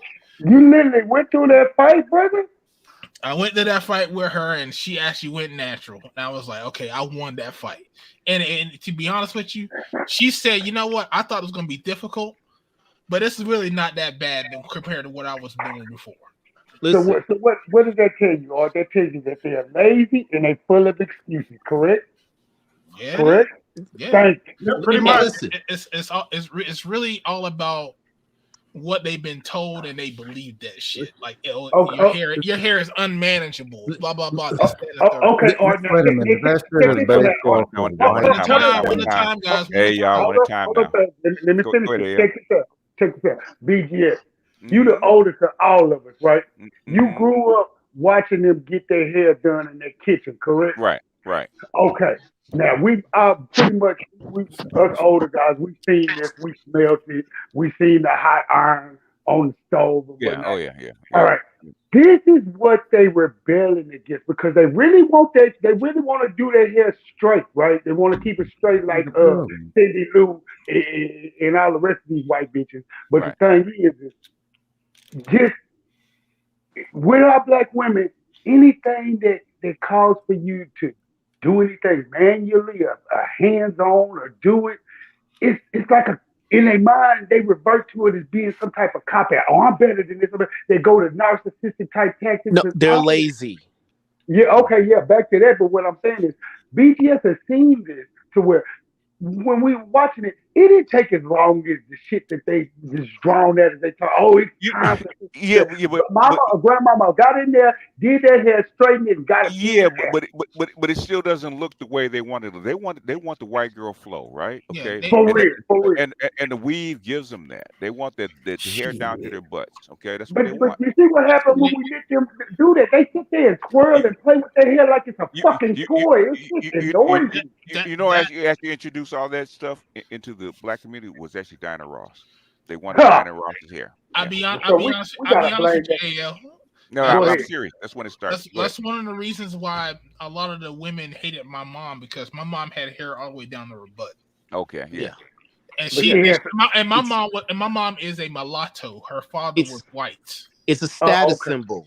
Yeah. Either that and see my great great grandmother, my big mama, she's like 3/4 Indian with a little bit of black in her. So, and I'm here to tell you, 5'1", and now imagine a 5'1" lady with hair all the way to the fucking ground, and it's just straight like an Indian. She gonna have a hard time. Yeah, she gonna have a hard time. So basically, they live the entirety of their lives competing at one another, but not even for the spoils. Just for the fucking bragging rights of competing. Yeah, that's it right there. What he said, the bragging rights. That's what they doing that shit for. Well, bragging rights for at the bottom. It's absolutely stupid. Mm-hmm. Well, they want to be queen of the dung heap, man. That's what how are you arguing when you in last place in every category? Every category, they're losing. Yeah. And I'm not saying that to be negative. I'm a numbers guy. Belong to the game, man. That's belonging to the game, cuz. That's all the game. God damn. Yeah. Trying to win back there. We got a troll. Who's in? Who's a troll in the chat? Miss Zesty Anderson. Oh, he's back. Okay. Well, you guys got it. Wrench. He's gone. Okay. I had to click on the tab. My bad. Yeah. He's gone. Yeah. Pharaoh got him. Yeah. Okay. Listen, man. They have. The government allows tax deduction on fucking wigs if you can get a doctor's note saying you got psychological problems. Okay? Really? I'm telling you. I believe it. I'm telling you, man. I combed through the tax. I'm telling you, man. This whole, these women are oppressed. I'm telling you, they are not fucking oppressed in this country whatsoever on any level. No policy, no tax policy. This is why I try to get men, especially black men, to understand. If these chicks don't want you, if they don't respect you, when I say leave them alone, I mean leave them like they don't fucking exist. Yeah, because you got better Black American women are the most privileged women on the planet. Yep. Extremely privileged. Also, we're talking about double or triple minority status when it comes to getting, loans to SBA loans, all this other stuff. Like, they literally have zero excuses to be at the bottom of every category. So that just tells you they're lacking fucking losers. If they're lacking image and surface, what breaks through that then? Because that seems to where they're lacked at. Well, it's deeper than that. They have a self-esteem issue. Yeah, they do. And they're not addressing that until they actually do that, which I highly doubt they will. They're gonna continue to do what they continue to do. They're not gonna do it because they've rendered whole generations of themselves as undateable, not marriage material. They don't even want to be married. Look, to answer, and thanks BGS for having me up. Okay. Look, when we think about the space itself, the state of the space, to me, in my opinion, and BGS, you can correct me on this, but for me, the space, the state of the space couldn't be in a better position. I agree. It just could not be in a better position. And quite frankly, I really do believe, I actually wrote an article, about the Manuscript some time back, right? And I honestly do believe that black women never thought that there would be a day that black men that would actually have a voice, two, to actually have the audacity to actually speak it, to voice it, and three, and for white zaddies to do nothing about it or be in a position to do nothing about it. Yeah. Because and now a lot of the shit that I heard coming out, when I was a kid in barbershops and man caves and all that type of stuff, this stuff is now out in the ether. Yeah. It's out there. Now, me as myself, I spent 10 years in the Army. And, when I traveled the first time, my first 2 years was in Frankfurt, Germany. And I came back to the States. I wasn't the same since then. Because of getting that traveling bug, and you see America from a different perspective, from the outside looking in. It's a completely different. It's almost a traumatic event to come back, to have to be reacclimated back to the American to the American thing. And that was and ever since then I'd always had up until now, because my wife, she's South African, a beautiful South African woman, right? And that was marrying her was almost it was kind of the same type of experience. It never been the same. If you don't know if you've been dealing with some of the worst ratchet women in your entire on the planet, you've had to kind of ferret through that to find decent women, and you've had to lower your standards so much to get something similar. You have to have the wiki weave, the wrap the claws, the snuffle up against eyelashes. You have to kind of look over all of that stuff, even though the better part of yourself saying, I don't like that shit. I can't stand that shit. And you meet a woman, when you meet a woman from a whole different culture, young woman from a whole different culture who was raised to be a wife, right? Happy to be submissive and happy to cook. We met when she was 24. She's 27 now. She's about to be 28. I'm still getting acclimated to the cultural difference because of what I was conditioned with. Right. You know what I mean? When she first, even when we were dating, she would come over, and because I'm a neat freak. I'm up here washing clothes and all this type of stuff. When she comes, she's expecting me, not saying nothing at the time. She's expecting me to hand that off to her. Okay. I'm still up in my conditioning. She damn near broke up with me because she like, what am I here for? Right. Exactly. That's what she had. What do you have me for? If you're gonna have me come over here and you're gonna do all of this. God damn. Yeah. At that time, I lived. It's called roles. Yeah. Exactly. Yeah. At that time, I lived, because there's a 20-year difference. We got 2 kids now. There's a 20-year difference between us. And that's a whole different story. But my family don't like that shit. They don't like. But it's normal. It's normal in other cultures. Oh yeah. Hey, I'm gonna say this to you, bro. Congratulations. Oh yeah, man. I can say it right now. It is relieving to be able to come home from work or get done with, because I'm in IT, so I'm hybrid working. I'm working home most of the times, where I have to be in the office a couple times a week as well.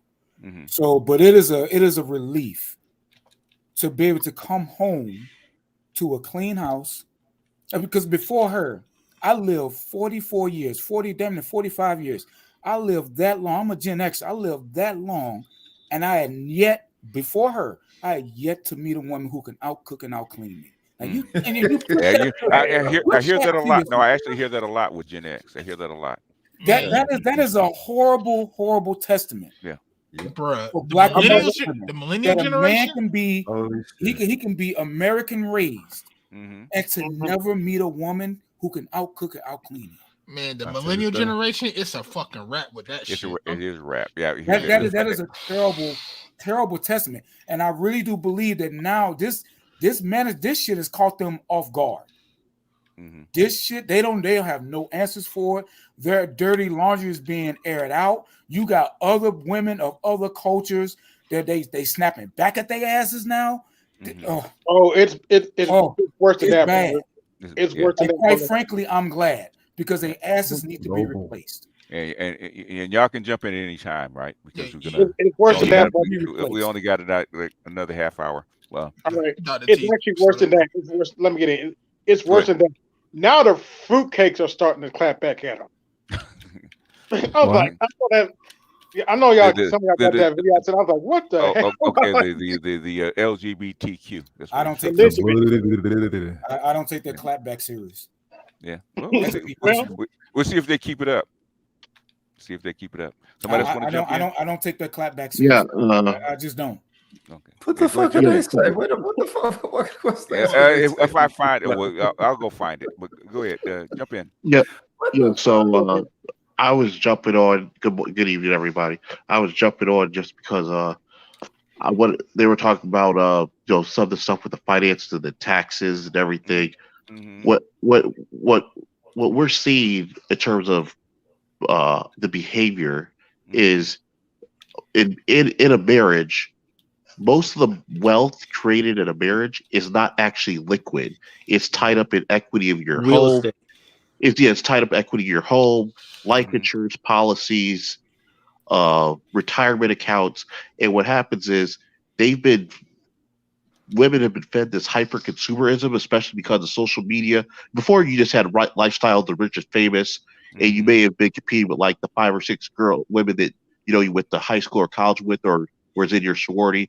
Now they're competing with 3 billion women across the planet, and like they can have everything they want, but just because they see someone has a pair of shoes that they don't have, that it drives them crazy, and they got to have it. And so that's what's happening. But either way, that's what's driving a lot of this stuff. And so, in particular in the Black community, what happens is even within a marriage, no matter when you get married, unless like both of you are very, very high earners, and you get married a little later in your 30s or later 30s, there's no wealth to be had for about the first 10 to 15 years, because that's why the divorce rate is so high. That's why I think the divorce rate is so high, because when it comes down to it, when a guy gets married, when a guy gets married when he's 25, 27 years old, even though his income is starting to tick up, it is still not where it's going to be at in the next 10 to 15 years. And so what happens is, even if that guy's making $65,000 and he's 27, 28 years old, okay? He's not even close. Yeah, what's happening is she has this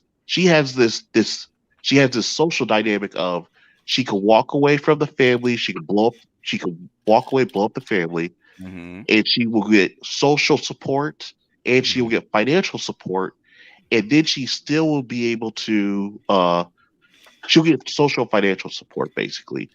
And it doesn't really, like, there's no incentive to stay in the marriage until later. That's what's happening. And she can also put that monkey back out on the streets. Don't forget that part.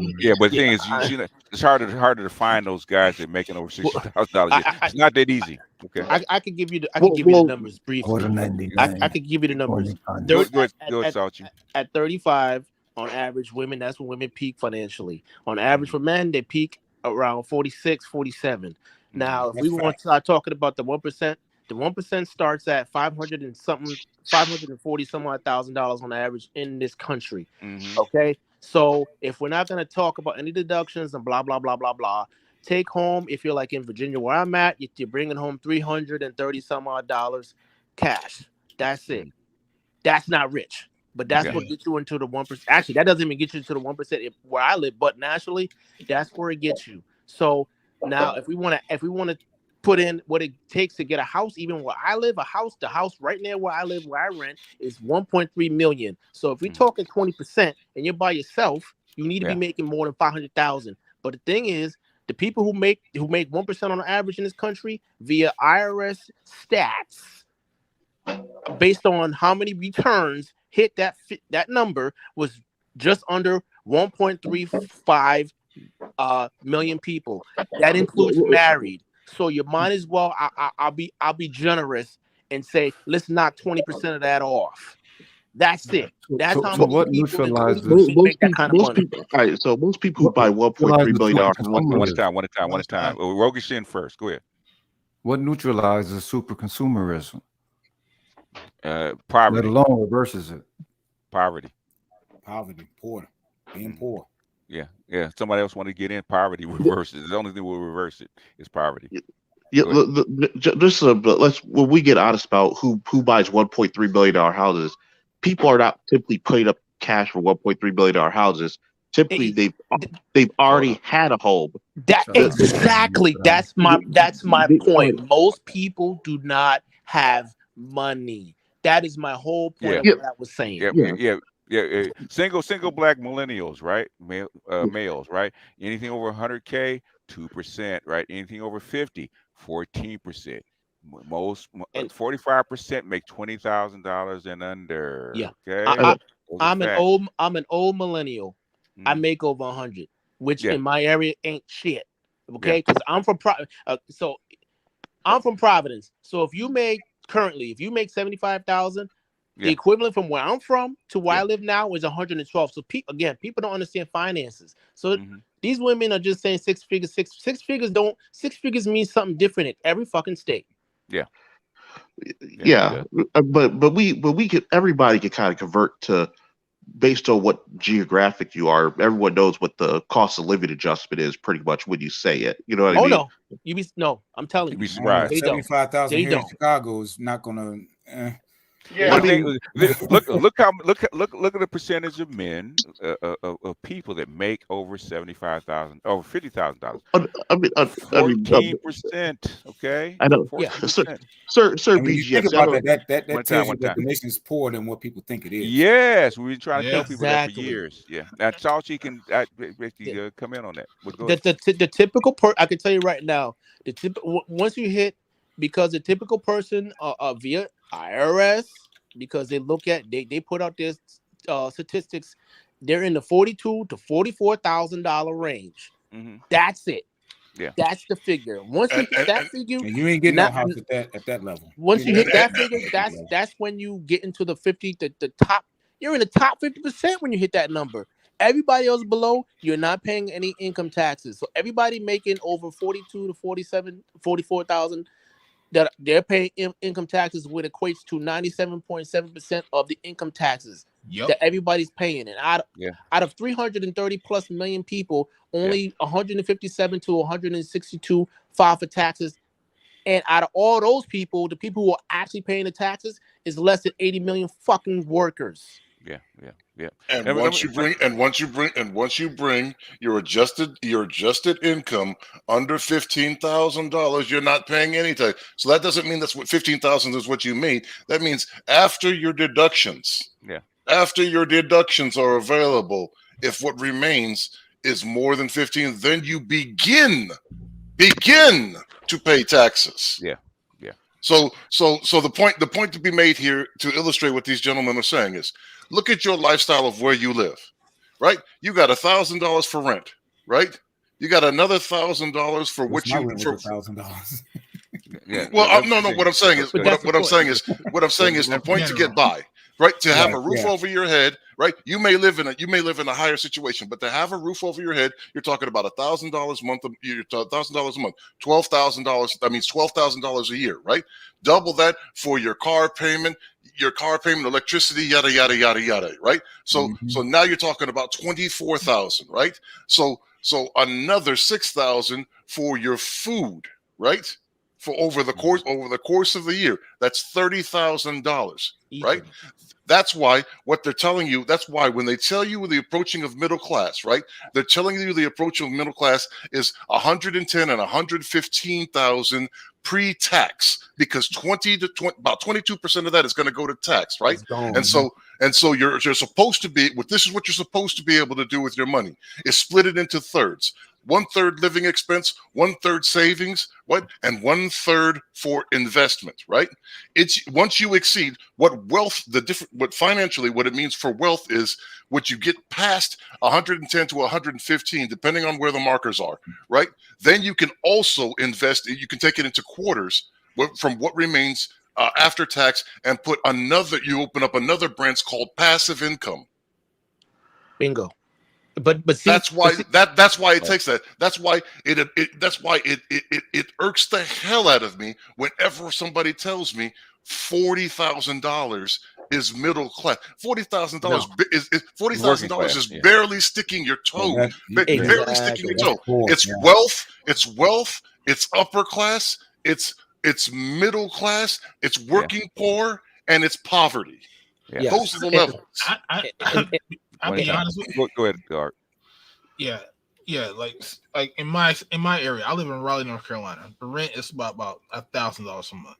The average person that makes what they make in Raleigh is about either from 35 to about 40, or 35 to about 38,000 a year. That's the average what an average Raleigh worker makes.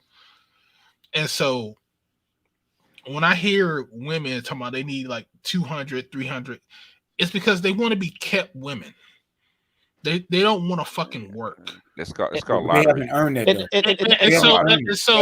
They don't know how to be it. Let them finish. One at a time. And so when we hear these women say all this shit, what we have to understand is that the fundamental fact is they don't want to do shit. And my point is to say to guys like, listen, if you decide to get a chick, she's gonna have to do some damn work. There is no woman on this earth, I don't care how much that man has made in his fucking life, that she's not gonna put some type of fucking work into making sure that household is run correctly. None whatsoever. There is in my mind, there is no such thing as a kept woman. I have two things to say. Go ahead. Two comments. Go ahead. One thing, what the previous gentleman stated, is true, and this is why I generally tell people, whatever you make, not even gross, whatever you take home in a week, your rent shouldn't be more than that. And whatever the second week is or the other week is, that's for everything else. The next 2 fucking weeks, you need to be saving and investing that shit, because everybody talks about income. Very few people understand what it takes to actually have money coming in when you're older. And when I see very few, it's very sad. Again, I do taxes and I actually see people in the 1%. I see their finances. It's very sad. The vast majority of people, when they get older, they're in a sad state financially and health wise. Second thing, when it comes to what was he saying? The second thing is when it comes to when it comes to I'm sorry, I just got so much in my head. Just take your time, man. Don't rush. When it comes to what a lot of these women are saying, one, they don't understand. They weren't cultivated to even be in a higher socioeconomic class, so this is why they can never be in there and stay in there. It'll just never happen. Okay, so what the other thing I wanted to say was, the vast majority of people I know who actually have money, they're all fucking married. Yeah. And guess what? Regardless of what the man makes, the fucking woman works. Yeah. Or has a business. I don't mean a hobby, a business. It doesn't fucking matter. Now, the only time, it gets a little sketchy, sad to say, when it comes to black people, which isn't a surprise. White, Spanish, Asian, doesn't matter. I can tell you, the CEO of my bank is a woman, 5-point-something million. The other woman, she credit officer, she married. Everybody's fucking married. All the top executive men, they're married. Guess what? All of their wives work. We're talking 7 high 6-figure people. Yeah. So I live in an area of Metro Detroit that's pretty affluent. There's been movies made about it.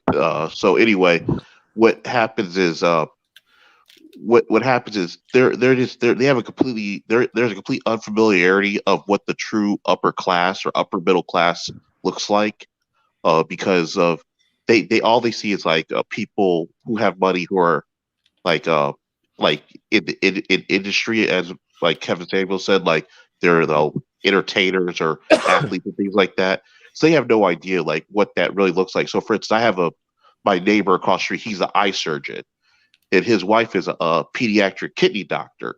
Okay. So what happens is, so he's an eye surgeon and our kids go to school together.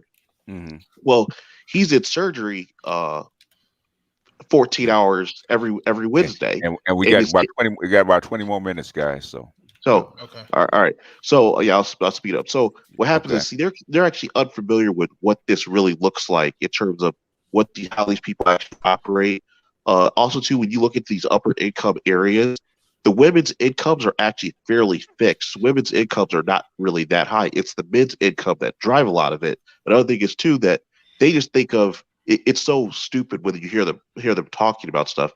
They're thinking, oh, I don't want to work when I'm having kids. Okay, everyone gets that, but the thing is, after your kid hits like second grade, and like they're at school all day every day, for 8 hours, you're going to do something. And typically, that's when they pick their career back up, and that's when these women go back to work. So they might exit the workforce for 3 to 6, 7 years, maybe exit completely or part time or something like that. But they get back to work after a period of time, but they're not working to support the family as a whole because their husbands are the guy in the house is doing that. That's what I see. Like even in my neighborhood, like even the women who are doctors or stuff like that, they might work part time. They drop their hours. If they're CPAs, they drop their hours and they work seasonally. There's all sorts of things they do. Like my wife, she's a nurse, and what she does is she takes jobs with no benefits so she can get an extra $15 an hour, and then she'll work like certain shifts. That way she gets bonus pay. And she made like $90,000 last year working part time, and she only works like 10 days a month. So that's the type of stuff that we do that to maximize your time, because we don't have to have the money just that way we can eat every day. So, and if I may, I'm seeing in the chat, like, the guys, if you're focusing on the rents and the rents that you're applying into the equation, right, into a spot for rent is in excess of $1,000. That just means you have to make more. Yes. It doesn't negate my point. It doesn't negate my point. It doesn't negate the formula presented. It means that the end component solution must be higher. Yeah. I'll be honest with you, Zilla. Look, if it's gonna, I'm gonna tell you what happened in my town, Raleigh. Before, people were paying you $10, $13, maybe $12 an hour. When that rent skyrocketed in Raleigh, they did it for a year and 2, but then guess what? Your fast food restaurants, your grocery stores that were paying you 13, 12, all this other bullshit. Mm-hmm. Guess what they're paying you now? They're paying you $15, $16 an hour. Yeah, they have to pay. Yeah. These companies are starting to pay more because they need people to stay in the city that they work in. It's the same thing that happened at my brother's job with those because he works at a bank with those bank tellers. They had to pay them more money because they needed people to live in that city. Yeah, poor can't stay there. I think that depends on where you are, because I can basically, without the regular workers, no city can operate. I'm telling you what my brother exactly what he told me, because he doesn't work in a bank. He works for the bank. He's in corporate. He's in corporate. And he's told me that what they told him in the office is that they had to make sure that those people could live in the city. So they had to raise the pay. Got to have a living wage, otherwise the poor have to leave. But here's the problem. Here's the problem that people do not factor in. Mm-hmm. Every year, that dollar, the purchasing power, declines. Yeah, time value of money. So and this is what people do not see.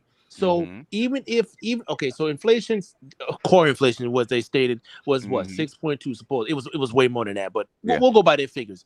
So even if you got a 6.2, % raise, which you didn't. One, it depends on where your income was. So one, the taxes could have taken it out. 2, inflation probably took it out. So you have 2 other factors that people really don't they really don't get it. When I graduated, and this is an example I give people so they can really get it in their head. I graduated from high school June 2001. as of December 2022, $100,000 that was worth what was $100,000 worth in June of 2001. As of last 2 months ago, is almost $167 fucking thousand dollars. You need to, like, people really don't understand.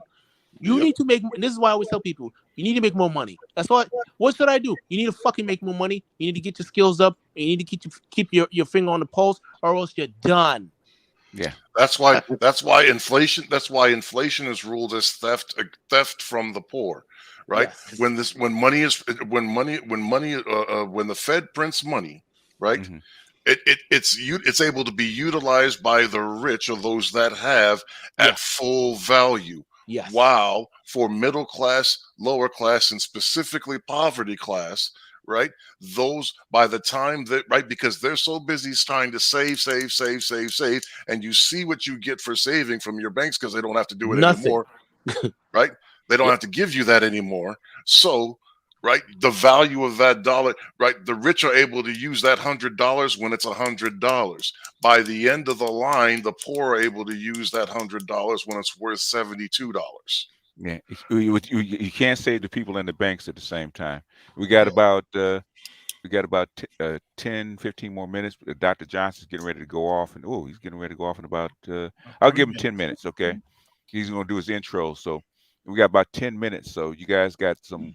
When you guys are talking about the rent thing, don't be surprised if you don't see a pricing reset in the rents, because just seeing like what I'm seeing with my tenants, the incomes just aren't there for what's being priced, and eventually the pricing, there was a big distortion in the marketplace because of all that COVID cash. People were overpaid for stuff that was not its true market value, and all that money's worked its way through the system. And I mean, don't be surprised. There's gonna be a price reset. The prices are already reset, man. You guys are security measures right now. Yeah, I saw an article. Everything's already reset. The thing is, you can't have you can't save the banks and the people at the same time.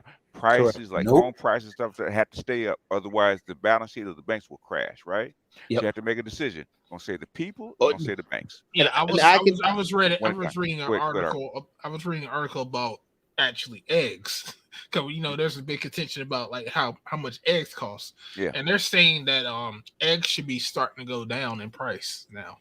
Well, it takes about 6 months to replenish the chickens that they lost. So basically, remember the bird flu killed what 4 or 5 million chickens? Yeah, that's what your eggs are high. Yeah, what's this with the egg stuff? I've been hearing about this. Are eggs expensive now? Yeah, there's like $6 a dozen at least. Yeah. Really? Well, yeah. That's at the low end. $7 where I'm at. It's like around 8 if you get like the real expensive. It depends on where you are, right? But the thing is, you had a supply chain issue, okay? You had inflation, and you had a bird flu all last year, right? So guess what happened to the price of eggs? They doubled and tripled. So that's going to happen until they get the replenishment of the egg laying hens. That's going to take about 6 months to a year. So eggs should go down as they replenish the hens, but you have another bird flu going around, so we don't know. You have to see. Yep. It's called supply Pork and is demand. cheap though. Huh? So what? Pork is still relatively cheap. For now. Okay. I was just about to say for now. Yeah. Last I want to say 2 things briefly. The rents. I really encourage people to really go on the state website or their local website, government website, because they need to understand. They need to understand what's going on in the area, where the urban planners, where they're going, and what the supply is, and what types of jobs are in the state, because that'll tell you the various direction or the potential direction of your rents or the prices of homes. Period. So I mean, it's for me, it's very simple. You look at that, you have a good idea of what's going to happen. Obviously, you don't even need to worry about the banks at all. So it was the rents, and at what point with how many homeless can they really have before people that can actually afford to be on the street without a big disruption?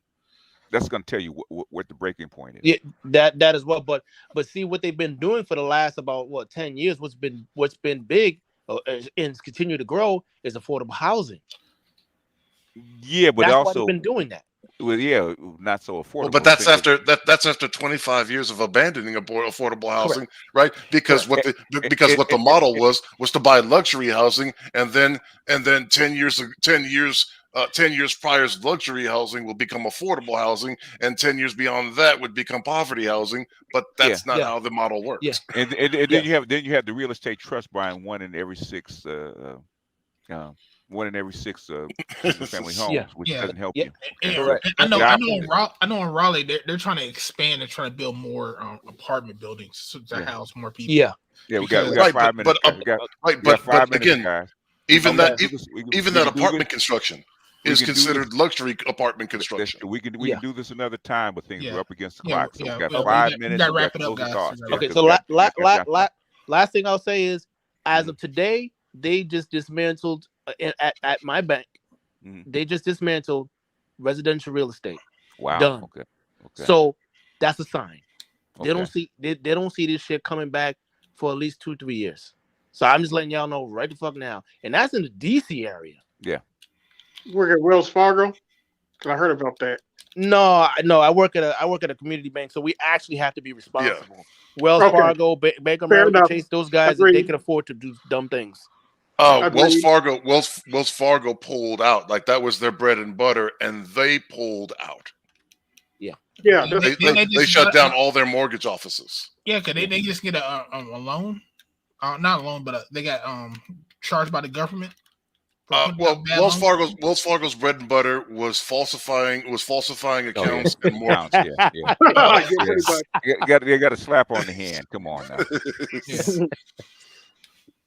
They pulled out of that. That should tell you about the prognosis for the space. No, because my brother was pissed about that because he works for that company, and they are probably not gonna give out bonuses because of that. Yeah. So. All right, closing thoughts, folks. Well, maybe we can do this tomorrow to actually continue the economic discussion. Okay. I'm for it. Okay. My closing thoughts: math, learn it. Money, learn about it. That's a good one. How dare you, sir? Math, look it up. Math, learn it. Money, learn about it. Please. Money, motherfucker. Can you understand it? Go ahead. My closing thought is: donate to BGS. Give him his flowers with them dollars, and stop being cheap, motherfuckers. Yeah. All right. Anybody else? Closing thoughts? Great show. My closing thought is Ryan's on the wall, black woman. If you don't look at it, that ain't my problem. I'm out. Yeah, well, she's done, man. The black woman that was God, but now she's done, man. It is what it is. Oh, and as far as that goes, they should have read the first 3 commandments. Oops. Yeah. Sao Chi. Yes, Take sir. us home, man. Closing thoughts. Obviously, appreciate the state. Definitely, BGS deserves more than what we give him. He has, brought in so many of us here, including obviously the PhDs who really, has refined the area. I just implore the guys to just do the work, man. Just study the books. Yeah. Study, not just read. Study the research, the stats, all that stuff. Decide to live, the best life that you can. Because this 10 years, this is this year alone, man. Exactly. It's either grind or we get on the street, man. Yeah. I mean, for life. For life, yeah. He's right. Because we have this is called the stagflation or austerity measures. Yes. They can't save the banks and you at the same time. Yep. So it is what it is. All right, folks. I'll put my Cash App in the chat as a closing, and we out here. Dr. Johnson's getting ready to go off, so that's where we're headed. If you want to meet us on the other side, please go over there and dump Dr. Johnson a like and a view, and subscribe if you can. But with that, that's all the time we got. We did just at 2 hours. Okay. All right, we did 2 hours. All right, folks, we're out. Peace.